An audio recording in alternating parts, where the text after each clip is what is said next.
Okay, so today we're continuing to talk about data structures. We've talked, I believe, plenty so far about arrays. And so we will be delving more into binary trees.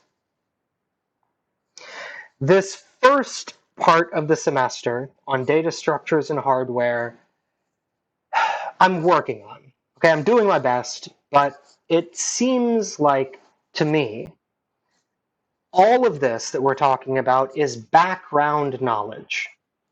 These are things for you to know so that you can put into context things that come later. How is data actually stored? How big are files?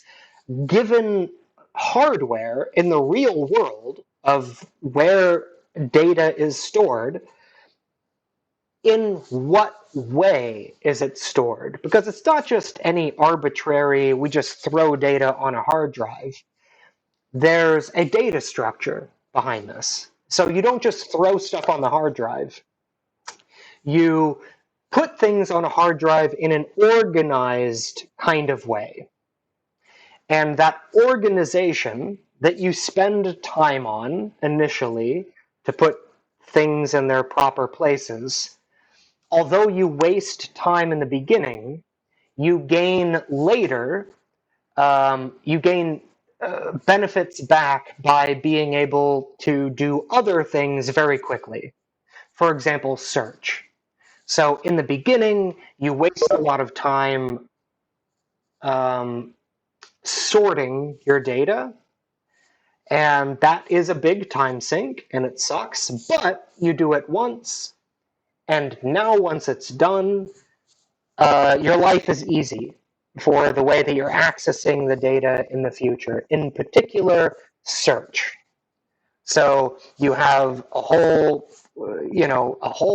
big set of data, and if you're searching for something in particular, how do you hone in on it fast? And so we waste time in the beginning putting things in an order such that we benefit later for something that we're going to be doing over and over and over and over again, which is search or querying. Right? So that's the first part of the lecture. The only reason why I bring up arrays, number one, they're the simplest data structure, so you should understand them. And also, this is important, that on hardware, everything can be reduced to viewing data as an array. So there's some other things like a binary tree. We're going to be comparing and contrasting today an array versus a tree. First, we'll be talking about this without any hardware considerations or anything, just as a mathematical object. How does an array behave differently than a tree? And so today, then, we're done, basically. Why does a tree work so much better than an array? Then we're going to follow up this with demonstrating that an array is actually the way to think about how everything is stored on a computer, be it in memory or RAM, be it in a hard drive, a mechanical hard drive, a solid state hard drive, whatever. The way to think about all of these are as an array. So we will discuss how do you take a tree, which is a very different data structure than an array. It's a better data structure for the things that we care about, a tree. And how can we encode a tree inside of an array? So arrays, doing a dumb thing or a straightforward thing doesn't work very well. Trees work better. But we can take a tree and we can sort of shove it into an array. And we're choosing an array because that's the way that things kind of work on hardware. Now it turns out that you can actually represent a tree as an array. And that's basically the culmination of this first part of the class. Why are trees better? How can we translate trees to the real world where we're dealing with hardware that must be interacted with as if it were an array? Okay, so that's where we're going. We'll be touching on that today, probably the next class, and then we'll kind of be done with it. All right, so right now we're still on this first part. We won't finish today. I think we'll very likely finish this part either the next class or certainly by next week, and then we'll move on to the theory and other stuff. Okay, so that's where we're at, that's where we're going. Before I start delving into that, let me open up the floor for any questions. Any questions, comments, concerns? You're lost already? Anything. Let me open up the floor before I go on.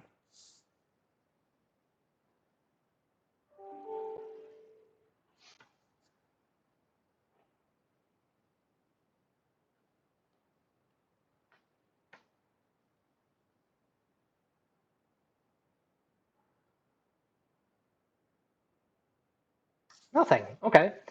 This has been a little fun experiment. Sociological, psychological, I'm not sure. I think that 15 seconds is a long enough period of time for there to be an awkward silence.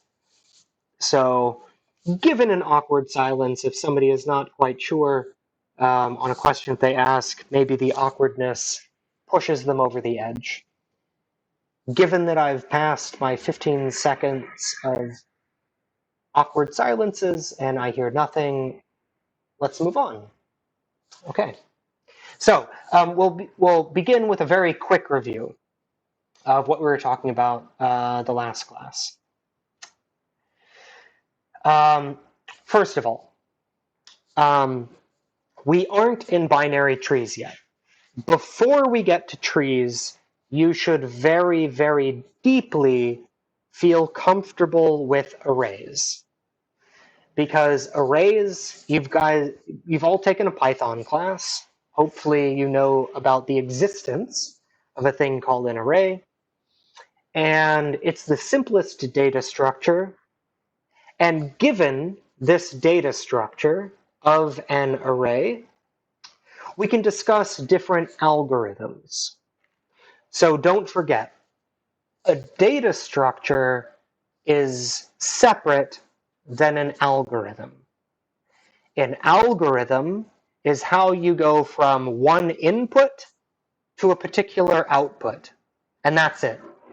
Steps. Given this input, step 1, step 2, step 3, blah, blah, blah, until the end. And now output. And that's an algorithm. A data structure is just the way that you store information. And you can store information in different ways, and they have certain benefits, certain drawbacks, certain trade-offs, and so that's a data structure. Don't confuse data structures and algorithms. Okay, these are two separate things. We're talking a little bit about both of these, which is why I'm emphasizing not to confuse them, because we're talking about both of these concepts at the same time. For the data structure, right now, just focus on an array. An array is, you can imagine it as a list or a sequence of cells in one dimension, where each cell holds some information. It could be a number, it could be a letter, it could be a string, whatever.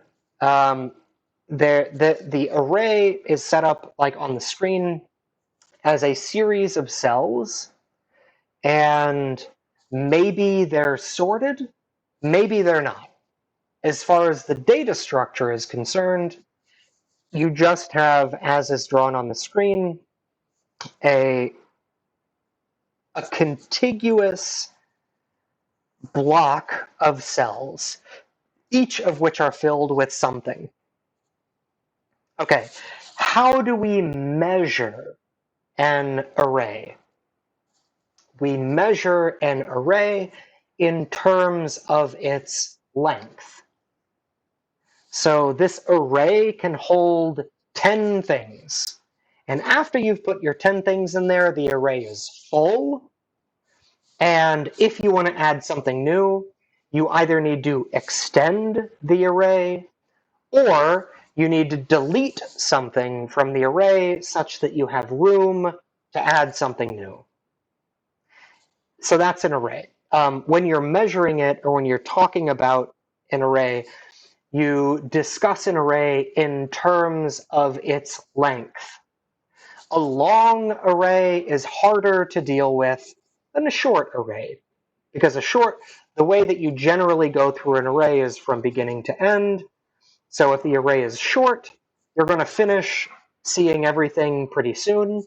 But if the array is really, really, really, really, really, really long, it's going to be harder to deal with. In any case, how difficult an array is going to be to work with is dependent on its length. Okay, so that's the operative concern for an array, is how long it is, how many cells there are in the array. Fine. Now, given this type of data structure, we can conduct at least two different algorithms. Okay? Same data structure, two different algorithms. The algorithms are in particular search. So we have a data structure that's an array where we're storing stuff, and the algorithms are for search. Given this data structure, array, how do we find something? And there's two algorithms that we've discussed. One is the linear search. I have this written down here. The linear search. Here. Good. So the linear search is an algorithm. And for the linear search, if you want to find something, take your array, look in the beginning. Is the thing there that you're looking for? If not, go to the next place. Did you find it? No? Go to the next place. Did you find it? If you did, great. Return that place, that index. Otherwise, if you didn't find it, go to the next element, and go to the next element, and again and again and again, until you reach the end of the array, and now you stop. Either you've found it or you haven't. That is a linear search. It's a brute force approach. You start at the beginning, you look at every single thing until you reach the end. If the thing exists, because you're looking at everything, you will find it, and then you return. Otherwise, you start from the beginning, you've reached the end, you can't find it, therefore it does not exist, and your search is done. Either you found it or you didn't. And that's a linear search. In the worst case, you have looked through the entire array. Now, we've also discussed a different algorithm. So with our data structure of an array, we have algorithm 1. for search, linear search. Okay, look one by one until you find it until the end, otherwise you didn't find it. Straightforward. The second algorithm is called a binary search. So a binary search is much faster. I want to focus on this a little bit today. What much faster means. It's exponentially faster. And for me, we have to spend some time on understanding and bowing to exponents, exponential growth, an exponential number or an exponential amount of information. Exponents are big things, okay? People throw out the word, oh, this grows exponentially. Most of the times they're using the word wrong. But for business majors, this class aside, every single one of you must leave this course with an understanding of what exponential growth means, or what an exponent is. You have to do that, all right? I have to hold you up to that. You guys are business majors, and if you don't feel comfortable with exponential growth, I don't know. Hopefully you're all already comfortable with it. If not, it's fine. We have the chance now to fix that. Do not graduate with a degree in business without having a deep understanding and reverence for exponents. Okay, so I'll touch on that quite heavily as we go on. Question? I thought I heard a mic unmute. No? Okay. So linear search takes time n. That is to say, if the array is n long, n can be any number you want, any integer, any positive integer. If the array is 10 long and you're searching every single element, you might have to search 10 elements to find what you want, or to find that it's just not there. If the array is 1,000,000 long, then you might have to search every single one of those million places in your linear search. At the end of that, you're for sure certain whether or not the thing exists or not. That's the linear search. Okay, so I see I'm building up to the binary search. Let me hold off on that for a minute. Okay, like I said, the beginning part of this, number one, we're throwing parts from different areas all together. I'm trying to make them meld, where it just doesn't seem like I'm talking about this random thing and then that random thing. These things are related, and I believe that these are all things that you should understand to have a good background for all the stuff that we're studying later, to put into context what's going on. Okay, so we've talked about a data structure, the array. We've talked about one algorithm, a linear search. Now, the other thing that we talked about was this idea of files, where files, depending on your situation, can be viewed from the perspective of software. Which applications can open this file? Which applications can create this type of file? Which types of applications can modify this type of file? All right, so you have a Word doc. You're not going to open that in a music player. Or if you try, it's not going to sound like music because it's not a music file, it's a text file. Similarly, if you have a music file and you try to open it up in Microsoft Word or some text document program, it's just going to look like garbage because it's a music file. MP3, MP4, AVI, FLAC, whatever. So there's applications that deal with files. That's on the software side. On the hardware side, these applications, or rather these files, are actually stored someplace. These files exist in the real world as a sequence of ones and zeros on some type of hardware. It could be a CD, could be a DVD, could be a hard drive, could be a micro SD, could be RAM, could be a solid state drive. I can go on.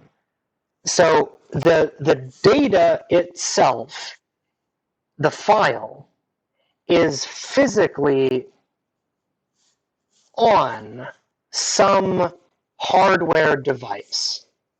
So there's the file as it exists physically in the real world, and then there's the file that an application knows how to interpret. Text documents can be interpreted by a text application, Word, Vim, whatever it is in Mac OS. I don't know what the default is. Music files. iTunes can open up a music file. Winamp can open up a music file. Windows Media Player can open up a music file. So there's a whole world of applications that understand from the hardware the sequence of ones and zeros of where the file actually is. There's software that expects a certain sequence of ones and zeros that it knows how to interpret, the software. Okay, so these are two different views of a file, and having both of them in your head at the same time, it's both something that's being interpreted by software and something that is physically taking up some kind of notion of space on a real world hardware component. Both of these are happening at the same time. And for a database, the reason why we care about this and the reason why I think that you should appreciate it, before we start going more into database stuff, is knowing, one, you have data that you care about. You want to be able to search it. That means that maybe there's words, maybe there's names that you care about searching for. Maybe there's student IDs that you care about. And so those aren't random numbers. These are numbers that matter to the application. These are student IDs. If you have two student names with the same student ID, that's a problem. That's a problem on the software side. Hardware, it's a database. How much data do we have? How many hard drives do we need to store all of it? Should we have backups where we have maybe 10 hard drives that are storing all of our information, and now we want 10 extra hard drives that are just a copy of the data? And so that way, if one of these hard drives fails because of hardware issues, we have a backup. And so all of that sort of hardware stuff. But all of that information, all of that data is being interpreted by some application. We'll be working with a database that will interpret this information in that way. But at the same time, the amount of data is related very closely to the hardware, because hardware has limitations, and we're using particular data structures. We're using clever ways of storing data in a particular way on hardware, such that on the software side, doing things like search happen fast. Okay, they happen really quickly. So this first part of the course is a little bit the messiest because we're taking from a lot of different areas, and So I encourage you to ask questions, stop me if I've completely lost you or anything. Okay, I'm saying that ahead of time now. This beginning part of the course is the most here and there. Okay, the point of it is that databases touches a lot of different areas, and so having a good basic grasp of these different areas will help you think about and understand better stuff that comes later in the course. Okay, so we've talked about arrays. I think that hopefully you're comfortable. If not, message me. It can be private. If you don't want to tell the class, I'll answer your question. So we've talked about arrays. We've talked about a linear search algorithm. The array is a data structure. We've talked about one algorithm. And then we've talked about jargon, which is measuring space. Okay, so this is what is a bit, what is a byte, what is a kilobyte, megabyte, gigabyte, terabyte. Those are just jargon words for quantifying an amount of space. And this amount of space corresponds to some type of hardware. Maybe information theory and stuff, but that's let me not go there. Imagine just these things matter to quantify. You have something that exists physically in the real world, and physically this thing can have a number of up and down switches, or on and off, or magnet up, magnet north, magnet south, whatever it is. There's some hardware thing that has a notion, some binary notion. Okay, so it could be magnetic, right? North pole up or magnetic down to the South Pole. So magnetic north, magnetic south. Maybe that's our ones and zero. Maybe a 1 and 0 is voltage high for 1, voltage low for 0. Maybe it's let's see, we have magnetic, we have electronic.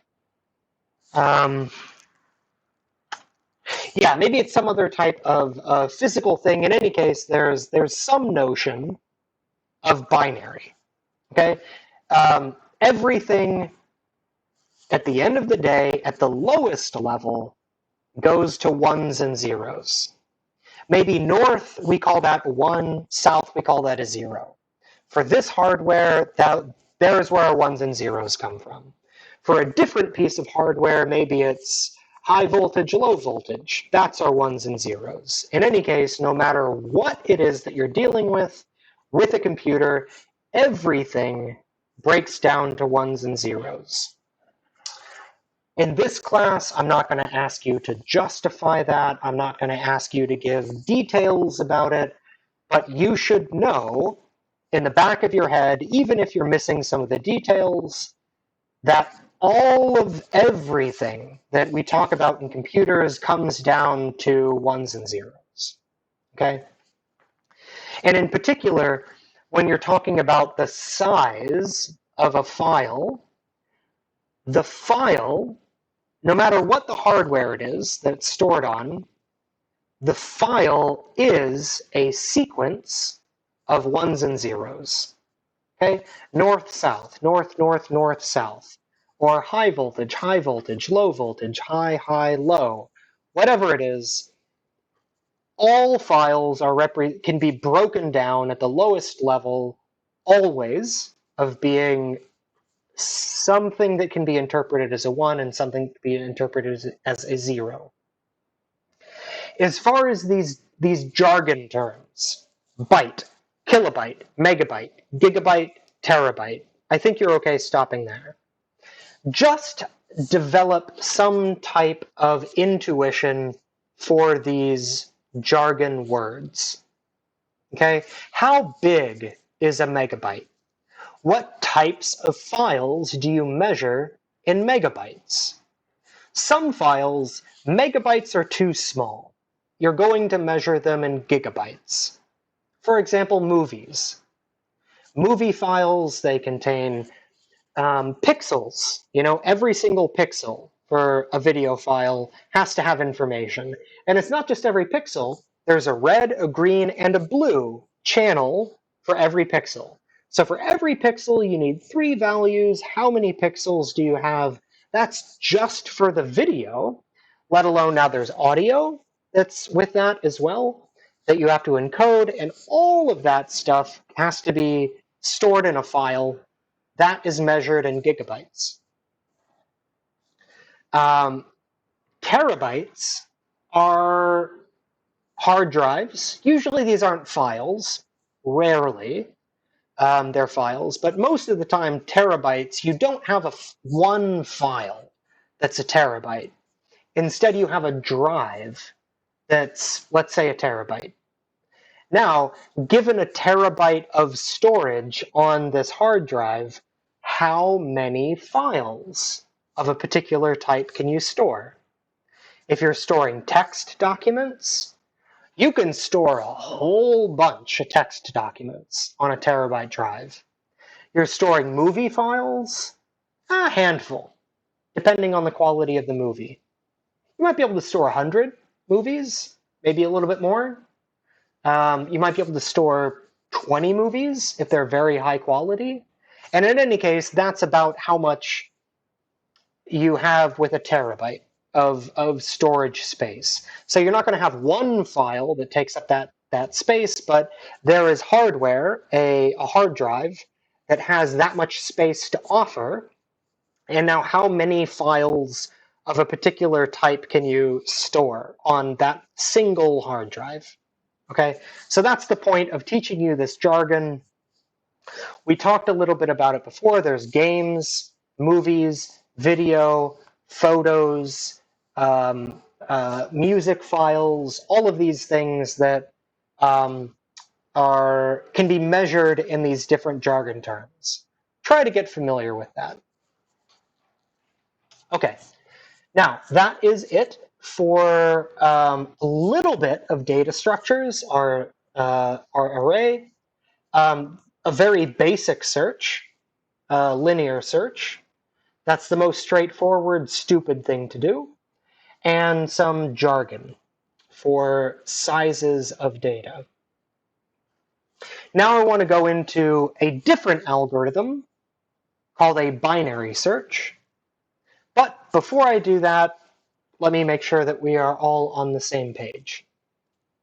Any questions about anything?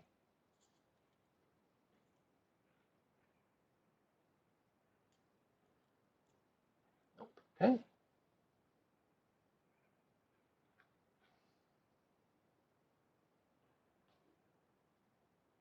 Can you explain binary search again? Yes. Well, I mean, we haven't talked about it yet, so I'll explain that now. Good. Yeah. There's a 5-second rule for food, a 15-second rule for awkward silences. So now that we're past that, let's go into a binary search. Okay.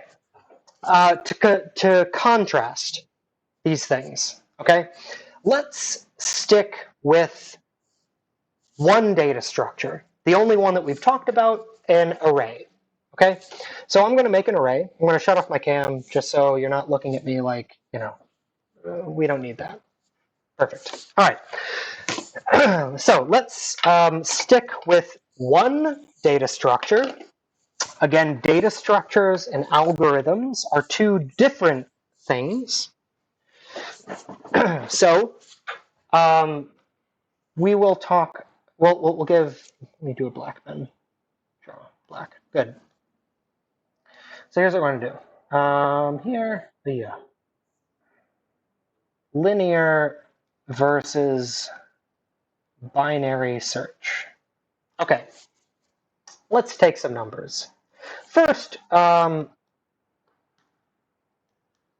whatever. Let me do.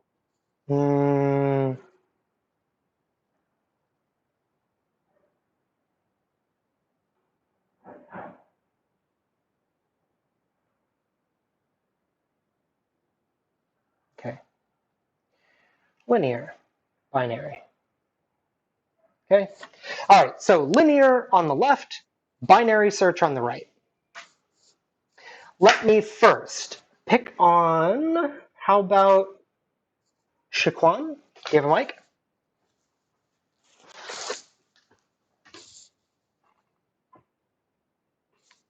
Shaquan Sun? Shiquan, maybe that's it. Shiquan. Sun Shiquan.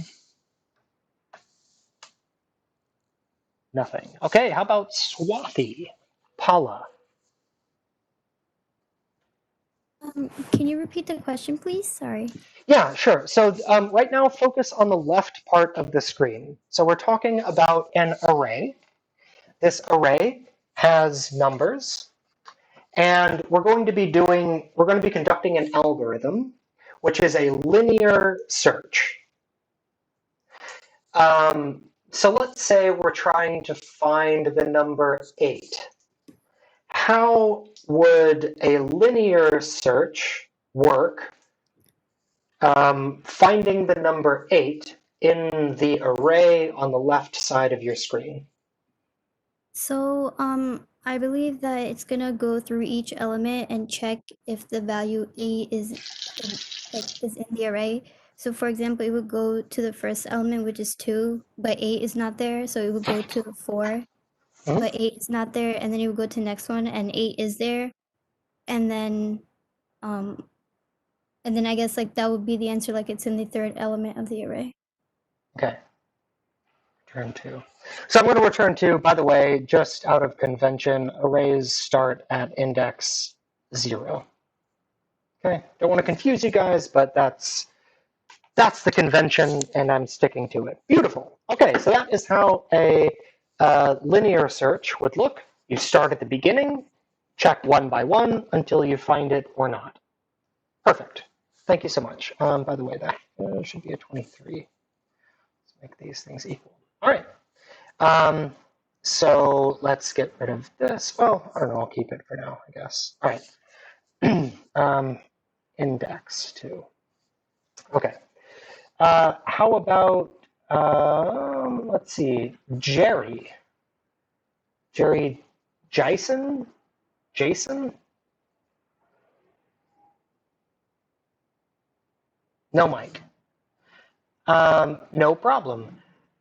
Okay, I'll come back to you, Jerry. How about Ishan?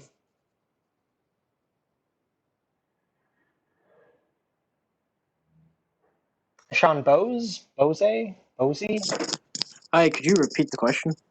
Yeah. So now I'm looking on the right hand side of the screen. I'm wondering how might a binary search work? Do you have any idea? So binary is, right, it's 0 or 1, right? True or false, Yeah. right? So would it just somehow scan the overall array and see if 8's in it? Okay. So really quick, let me turn on my video. Stay with me because I want to keep you on point for this question. Okay. I'll explain a binary search very quickly. Okay. So one thing that's very important for a binary search, everything has to be in sorted order.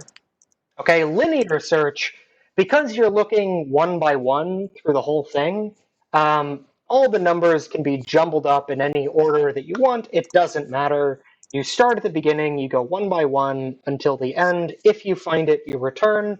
If you don't find it, you say not found. Okay? That's a linear search. A binary search, on the other hand, number one, the data has to be sorted. Let me put a little note here. Data is sorted in capital letters. Okay, for a binary search, that has to be true. Okay, now let me use a physical book as an example. All right, imagine this is a phone book. Do you know what a phone book is? Yes. Okay, good. I don't know how how dated I am. All right, so imagine this is a phone book, okay? Names A to Z. All right, that means that the phone book is in sorted order. Okay, it's not just random names. If you look in the beginning, there's the A's. If you flip to the end, there's the Z's, and everything else in between is in the phone book. Okay, in sorted order. The way a binary search works is first flip to the middle. Okay, so take half of everything and open up to the middle page of your phone book. Now, look for the name that you're looking for. Let's say that the name begins with a B. Okay? Now, you're not going to find it in the middle of the book because you're going to be in the letters, I don't know, H, L, M, N, whatever. So you're looking for a name that ends in B, and now you're staring at a page that begins with, for example, letters L. Okay? So because these things are sorted, you know that everything at the end, from L to Z, is the wrong place to look. So you can throw all of that out. And now you have the beginning of the phone book only. So the end of the phone book, you've thrown it out. You don't even need to look there. Right? B is smaller than L, so anything after L is certainly not where it's going to be. So you throw it out. Now you have the beginning part of the phone book. Now again, you split it in half. Okay? So take whatever remains, split it in half, look on that page. Now maybe we're at, I don't know, E, the letter E. Okay? Well, so we've already thrown out the last half of the book. It's not L through Z for sure. Now we're in the, so we take the half of the book that remains, split it in half, and now we're on the letter E. And we know that the letter B is not in the letter E through L, so we throw it out. We don't even need to look there. Okay, now we're left with a fourth of the book. And we continue. We split that in half, look for what we want. If we look at the letter, does it come beforehand, in which case we're looking more in the beginning of the book, or does it come after, in which case we're looking at whatever is remaining that we haven't thrown out yet. Make sense? Mhm. Okay, so that's a binary search. Can you walk me through a binary search for the number 8 on the right? Yes. Okay. So ours is already ordered. And there's 6 numbers. So Mhm. if you split it right down the half, it's not going to be in the right half, which would be 16, 23, and 30. Yep. So then you're left with 2, 4, and 8. So Okay. then you So know you it's going to start- be Hold on, so you start in the middle. You open up the Right. book, or you open up the list to the middle.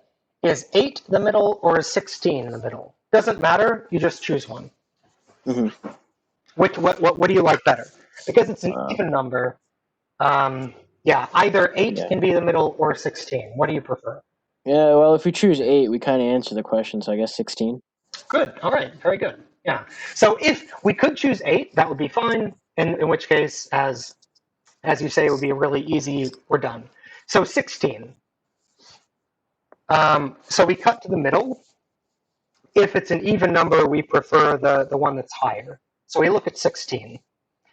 And the number 8 that we're looking for. Is 8 bigger or less than 16? Less than 16. Less than 16. Okay, so we can disregard 16. And in addition to this, we can disregard 23 and 30.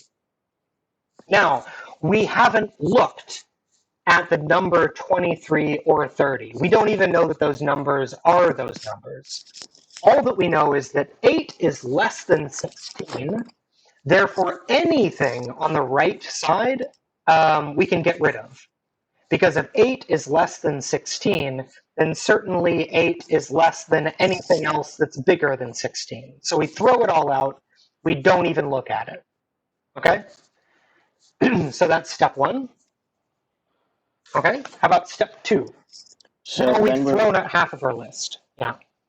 Yeah. So then we're left with 2, 4, and 8. So 4 is the middle. Very good. Yep. We can disregard. We can throw out 2 and 4 because we know 8's greater than that, and then we're just left with 8. Okay. Very good. Nice. Mhm. Perfect. Okay. Last question for you. How many steps did this take to find the number 8? 3 steps. 3 steps. How about on the right? How many steps did it take to find the number 8 with a linear search? 3 steps as well. Yeah, 3 steps as well. So here, there doesn't seem to be any benefit in the number of steps. Very good. Thank you so much. Perfect. How about Krishnapriya? Krishnapriya. Krishnapriya. Hi, sorry. Hey. Okay. So these are small examples that we're dealing with. Let's say, and I'm not gonna draw out all the numbers, but let's say that we had a list that was, let's say, 1,000 long. Okay. So up above here, I have 6 numbers. Now imagine I have 1,000 numbers. Okay. Doing a binary search, in the worst case, how many steps would it take me to find a number in a binary search? I would say like 50. 50 steps. Okay, let's work through this a little bit. That's all right. How does a binary search begin? You have 1,000 elements. Imagine you have a book of 1,000 pages. Where do you look first? Well, you would split it in half first. Okay. So do you want to make that? You look at 490. Let's just say we'll look at 500. Okay. So element 500. That's step 1. Let's say that the number. So we're considering the worst case. All right. The maximum number of steps that are required. So this means that the first place you look, it's not there. Okay. So you look first in the middle here, in that middle element. The number you're looking for is not there. The number that you want, do you want it to be on the left or the right? I guess the left. The left, okay. So that means we throw out all of these elements, okay? We never look at them. We don't need to, because we know that the number that we're looking for, let's call it x, if x is less than the number in the middle, then certainly x has to be on the left side of our sorted list. Okay, so we never even look at everything on the right. We just throw it out because we know it's not there because the list is sorted. Okay? Mm-hmm. Do you believe it or? Yeah, because Okay. we're looking for something that's smaller than 500. Yeah, smaller than whatever element is in the 500th 500. position. Very good. Okay. Okay, so again, we're considering the worst case. How many elements are left over now?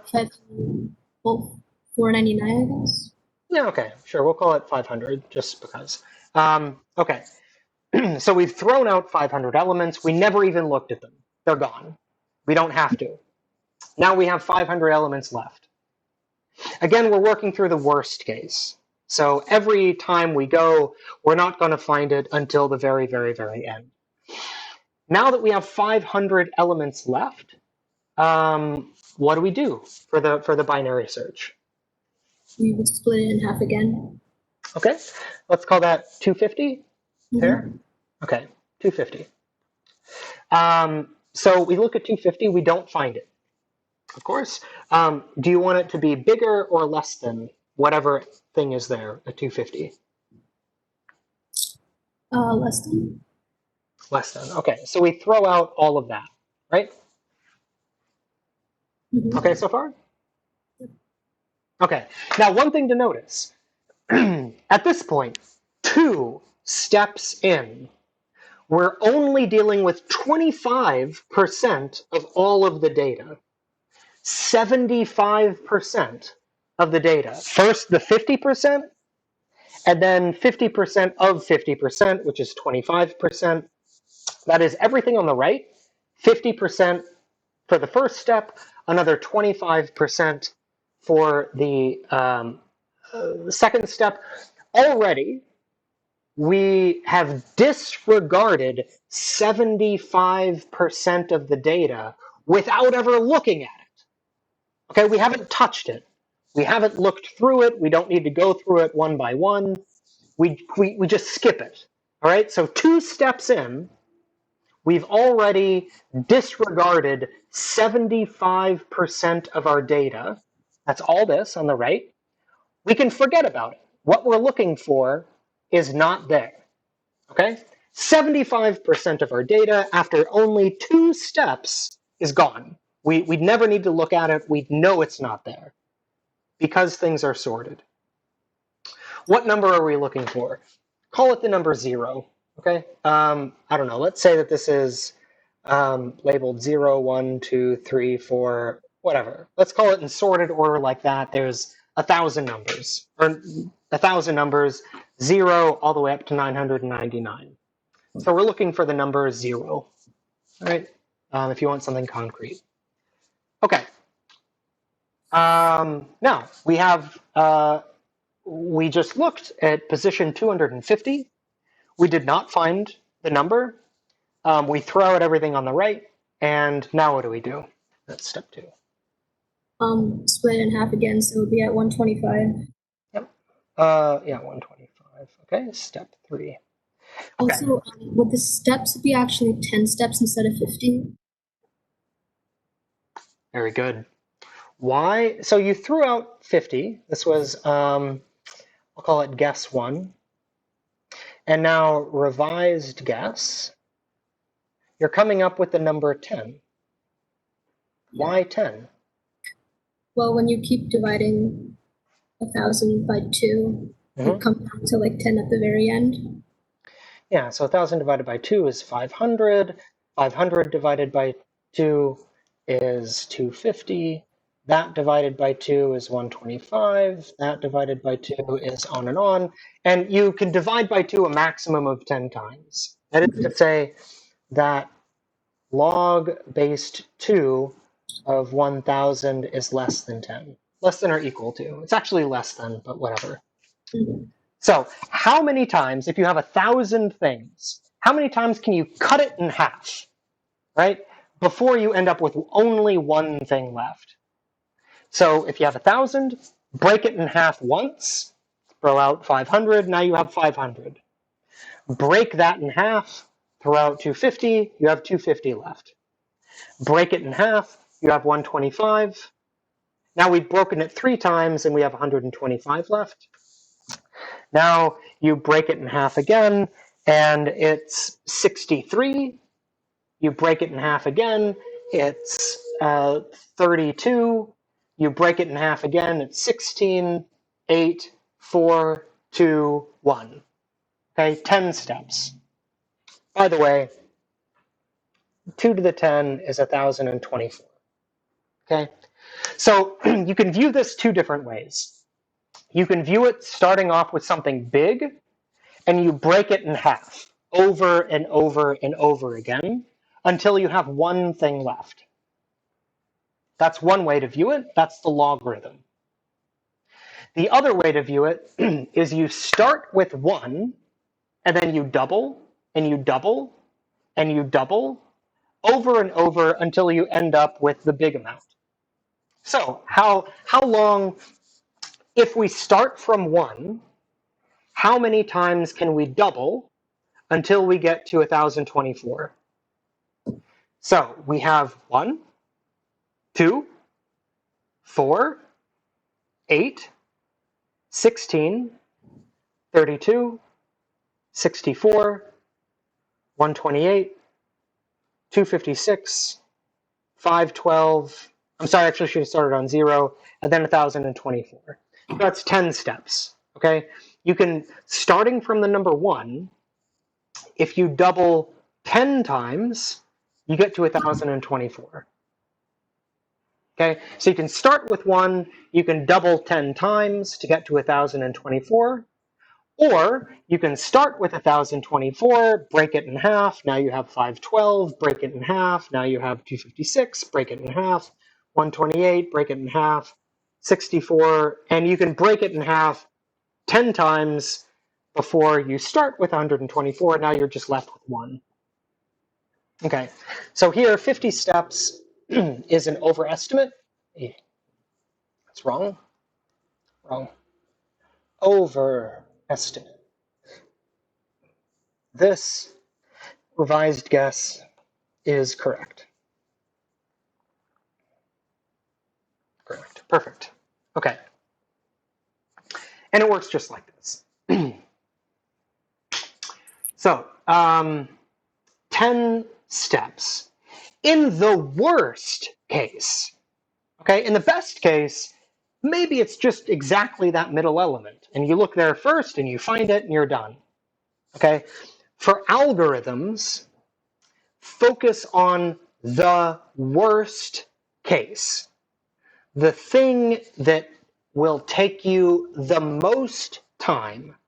And that's how you measure your algorithm. In this case, a binary search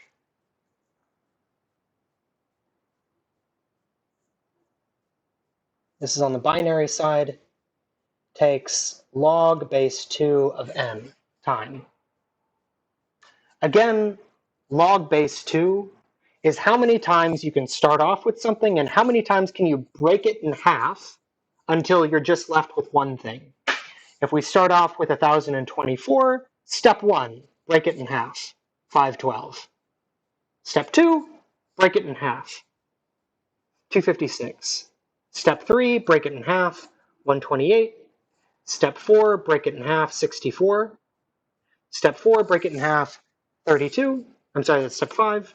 Step 6, break it in half, 16. Step 7, break it in half, 8. Step 8, break it in half, 4. Step 9, break it in a half, 2. And step 10, break 2 and a half, 1. 10 steps. 1,024, 512, 256, 128, 64, 10 steps. Okay? Let me stop there and pause. One quick note, I guess, before I open up the floor. All right. There are two sides to different coins. Okay? We can add numbers together. On the other side of that coin, we can subtract numbers. Okay? Subtraction is the opposite of addition. Subtraction and addition are two sides of the same coin. Similarly, multiplication, division. Two sides of the same coin. If you multiply something by 3 and then you divide it by 3, you've gone nowhere. All right? Two sides of the same coin. Addition, subtraction, multiplication, division. Here, an exponent and a logarithm are two sides of the same coin. Okay? How many times can you break something in half until you end up with 1? That's a logarithm. How many times can you start with 1 and double until you reach some number? That's an exponent. Okay? So exponents and logarithms are essentially the same thing. Okay? In the same way that multiplication and division are the same thing. They're two sides of one coin. Okay? So search takes log n time for a binary search. Linear search takes n time. If you have a list of length n, in the worst case for a linear search, you start at the beginning, check, check, check, check, check every single element until you reach the end. Your list is n long. In the worst case, the thing that you're looking for is at the very end, and so that takes n steps. From the beginning, 1, 2, 3, 4, 5, 6, on and on, up to n. Okay, that's a linear search. For a binary search, you're not checking one by one by one by one. You're not checking everything. You check the middle. Then you throw out, no matter what, in the worst case, you throw out half of everything. You don't even need to look at it. You already know what you're looking for is not there. That's where you get this big savings from. Linear search has to, in the worst case, check every single element, every single one. But the binary search can start in the middle, and then it throws out half. Never looks. Doesn't go one by one to double check, nothing. It's sorted, you throw it out, half, immediately. Now you have half left over, check the middle of that, of the remaining half. Now of that half, you can again throw out a half of what remains without ever looking. You don't need to look. You don't need to double check. Because it's sorted, you know that if it's not here, then it is certainly not in this other part of the list. So we just throw it out, never looking at it. Okay? So each step, in the worst case, you throw out half of things without ever looking at them. So step 1, throw out 50%. Step 2, throw out 50% of the remaining 50%. Now we've discarded 75% of the data in 2 steps. Okay? To cover 75% of the data for linear search, you would need to go through all of that 75% of data, which would take 75% of steps. For binary search, 2 steps. You've already disregarded 75% of your data, most of it, gone. Don't even need to look there. You already know it's not there. This is where a binary search's real benefit comes from. Let me pause and give you guys a chance to ask any questions about this. This is a really important thing, okay? I really want you to have an appreciation and an understanding for logarithms. I understand you might be more comfortable with exponents, but if you're comfortable with exponents, then you're also comfortable with logarithms. In the same way, if you're comfortable with multiplication, you should be comfortable with division. Does binary use log n?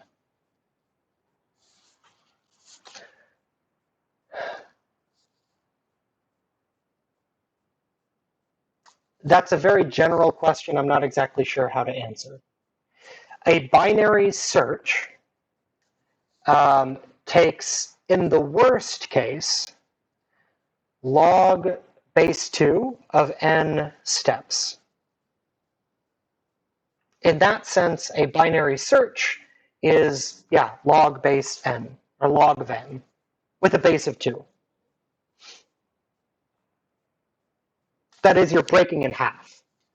Log base 10, you'd be throwing out 90%, 90%, 90%, 90% until you're left with whatever. Log base 2, you can't throw out 90%, but you can throw out 50%. You can throw out half of remaining, throw out half of remaining, throw out half of remaining, throw out half. Each time you're splitting it in 2, that's where the log base 2 comes from. So for a binary search, yes, there is a log of n. Okay. Anything else with this? I'm not exactly sure on your guys' background. This is stuff that I'm getting into that are kind of different areas of sort of the basics of computer science, undergraduate computer science, but this is not a computer science course. And I fully expect you guys to be hearing a lot of this for the first time. So Are there other types of searches? Yes, there are. Yes, and actually we'll be going through some of the other types of searches here. So there's algorithms for doing a search. There's data structures that can help a search. They can help realize a search of a particular kind. We will talk about that in the next class. Do you always use base 2? For this purpose, yeah. Yep. I mean, for 90% of computer science, everything is base 2. If you use another base, that doesn't matter. Like base 3, base 10, that's you add a constant or something. I mean, like they're all the same. So you don't get any savings when n grows very, very, very, very large. If it's base 2, base 3, base 10, base 100, whatever, when n is really, really, really big, they're all the same. It's a logarithm of something. A logarithm base something. So we just focus on the logarithm part. The base you can forget about. I could go more into detail on that, but that I think is more of a computer science thing. I'm not going to do it in this class. If you're interested, come to office hours or something, and I can go into detail on that. But for here, don't worry about it. Just focus on the logarithm.